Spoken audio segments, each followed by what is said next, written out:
Jesus, cheio do Espírito Santo, voltou do Jordão e foi levado pelo Espírito ao deserto, onde durante 40 dias foi tentado pelo diabo. Não comeu nada durante esses dias e, ao fim deles, teve fome. Diante de uma prova importante, você já se decidiu a ficar sozinho para se concentrar? Cuidou da alimentação para que a mente estivesse clara e se certificou de que o conhecimento estava na ponta da língua? Jesus passou por um momento assim. Jesus havia recebido um sinal do Pai, dizendo que a sua missão havia sido oficialmente declarada. Então ele foi para o deserto para se preparar, se concentrar. E na lição da semana nós vamos ver como ele saiu vitorioso dessa prova. Eu sou Matheus Diniz. E eu sou Neila Oliveira. E você está no canal Lamed, onde você estuda a Bíblia de um jeito diferenciado. E agora vamos aos abraços desta semana. O primeiro é para a base Ágape, do Pará. Para a base Anjos do Éden Team, da cidade de Cascavel, Paraná.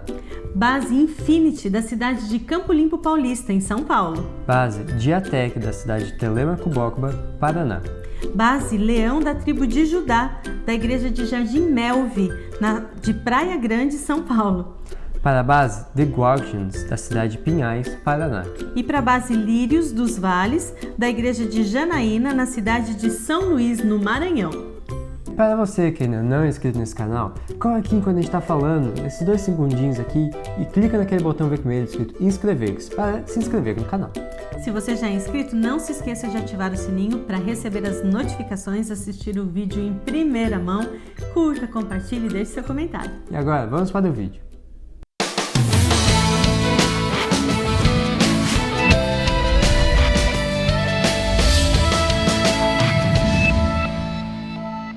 Desde o nascimento, infância e juventude, Jesus foi conduzido pelo Espírito Santo.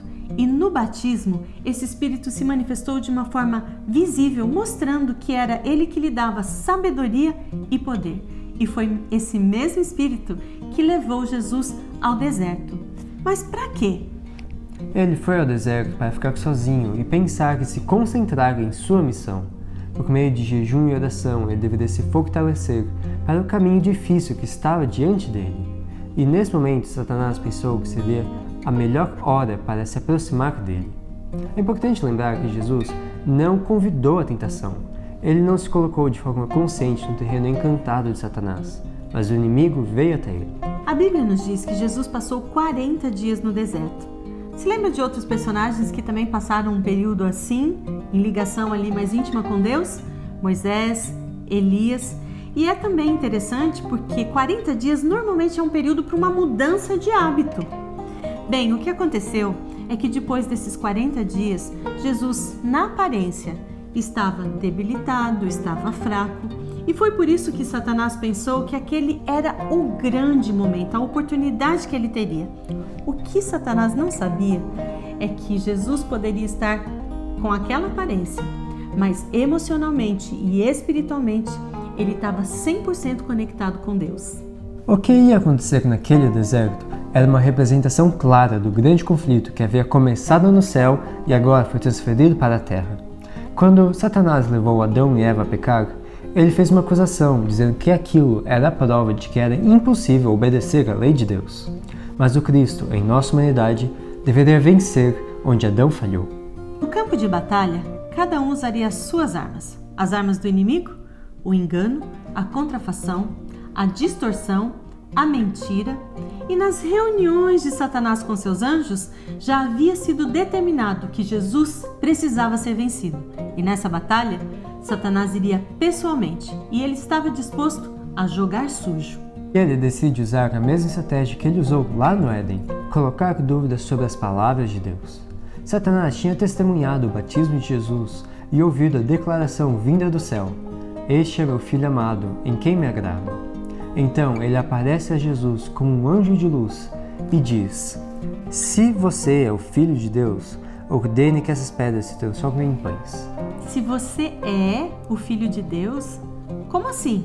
O que Satanás estava tentando dizer era: como que você sabe que é o Filho de Deus? A mesma estratégia que ele usou com Eva, ao fazer com que ela duvidasse das palavras de Deus a respeito da árvore do conhecimento do bem e do mal. Tentando se aproveitar ao máximo de sua suposta vantagem, Satanás então diz para Jesus: um anjo havia sido expulso do céu, lançado à terra. Ele havia sido desamparado por todos e abandonado por Deus. Que garantia ele tinha de que Jesus não era aquele anjo? Mas era simples. Ele podia provar sua divindade fazendo um milagre, transformando as pedras em pães. Mesmo Jesus sendo filho de Deus, é claro que Deus queria que ele ficasse bem. Se ele estava com fome, por que não realizar um milagre? Mas Jesus reconheceu quem estava diante dele. E ele não tinha que provar sua divindade para Satanás. Ele então responde, usando as Escrituras: nem só de pão viverá o homem, mas de toda palavra que procede da boca de Deus. Sua arma de guerra era a palavra de Deus. Satanás exigiu que Cristo fizesse um milagre. Entretanto, maior que todos os milagres é a firme confiança em um, assim diz o Senhor. Aquele foi um sinal que não pôde ser contestado. Enquanto Cristo mantivesse firme sua posição, o tentador não podia obter nenhuma vantagem. O apelo ao apetite foi a base do ataque aberto de Satanás ao Filho de Deus, do mesmo jeito que ele o fez a Adão e Eva lá no Éden. A diferença é que agora já havíamos passado 4.000 anos que a natureza humana estava degradada por causa do pecado, e Jesus também estava 40 dias sem comer nada e deveria estar faminto. Nessa situação, imagine que Satanás talvez pegou uma daquelas pedras, estendeu a Jesus e disse: anda, você está com fome, transforma-as em pão, assim você poderá saciar essa fome tão grande que você está sentindo. Mas Jesus nunca faria um milagre para benefício próprio, e muito menos aceitaria uma sugestão de Satanás, pois o seu caráter altruísta é totalmente contrário ao egoísmo encontrado tão facilmente no coração humano. Quando percebeu que Jesus estava usando as Escrituras como uma arma de defesa, Satanás mudou um pouquinho a estratégia. Então ele pegou Jesus, levou à cidade santa e do ponto mais alto do templo ele disse, novamente insinuando dúvida: se você é o Filho de Deus, salte daqui, se jogue, pois as Escrituras dizem: ele ordenará a seus anjos que o protejam, eles o sustentarão com as mãos para que não machuque o pé em alguma pedra. Ainda em sua forma de anjo de luz, Satanás mostrou que conhecia muito bem as Escrituras, mais uma prova de que sem o Espírito Santo, até mesmo a Bíblia pode ser usada para defender um erro. A passagem bíblica que Satanás usou aqui foi do Salmo 91, versos 11 e 12, mas ele omitiu o que vem na sequência: para que te guardem em todos os teus caminhos. Ele interpretou essa passagem e aplicou de forma errada para fazer com que Jesus se desviasse do seu dever. É muito típico de Satanás manipular a palavra de Deus, distorcer o seu sentido, muitas vezes até para justificar ou aprovar uma conduta pecaminosa. Assim, ele engana muitas pessoas. Já que Satanás citou uma passagem fora do contexto, Jesus citou uma outra, que você pode ler em Deuteronômio 6,16, para corrigir o sentido e para mostrar quais são as reais circunstâncias onde nós podemos receber as bênçãos e a proteção de Deus. Nós não devemos nos colocar em situações de perigo desnecessário apenas para que Deus faça um milagre em nossa vida. Isso é presunção. E a presunção é a falsificação da fé criada por Satanás. A fé reclama as promessas de Deus e produz frutos de obediência. A presunção também reclama as promessas, mas as usa como desculpa para as transgressões. Resumindo, presunção é você achar que está no controle da situação, que tudo que você faz está certo porque você sabe o que está fazendo. Foi o que aconteceu com Adão e Eva. Eles acharam que estavam no controle da situação, em vez de terem obedecido a uma ordem expressa de Deus. E assim, Jesus foi vitorioso também nesse segundo ataque do inimigo. Mas Satanás se cansou daquele joguinho, de ficar fingindo ser quem ele não era. Então ele mostra sua verdadeira identidade como líder da rebelião e Deus deste mundo. Tomando Jesus, ele o leva para um monte alto e de lá mostra todos os reinos. E Jesus então contempla aquela cena.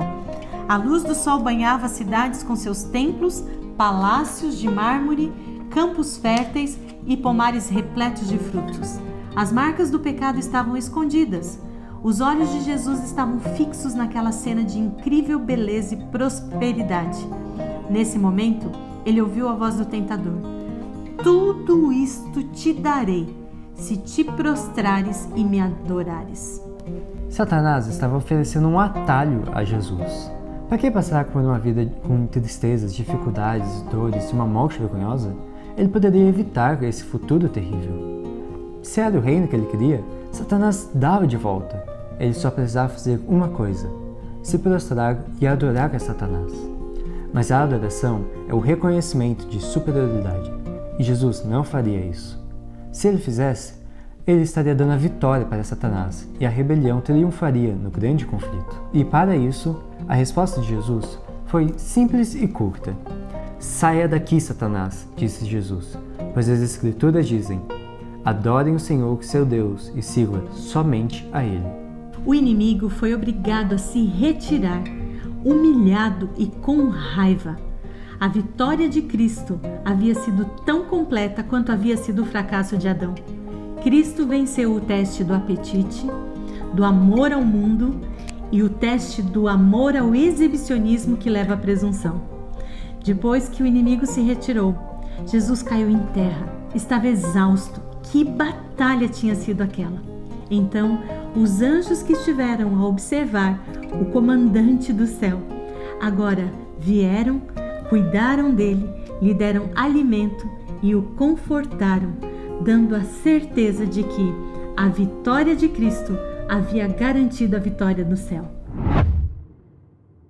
Na lição dessa semana, nós aprendemos como ser vitoriosos como Cristo foi. Passaremos por situações difíceis e teremos que decidir se faremos a vontade de Deus ou a nossa própria vontade. Veja o que o comentário bíblico adventista diz.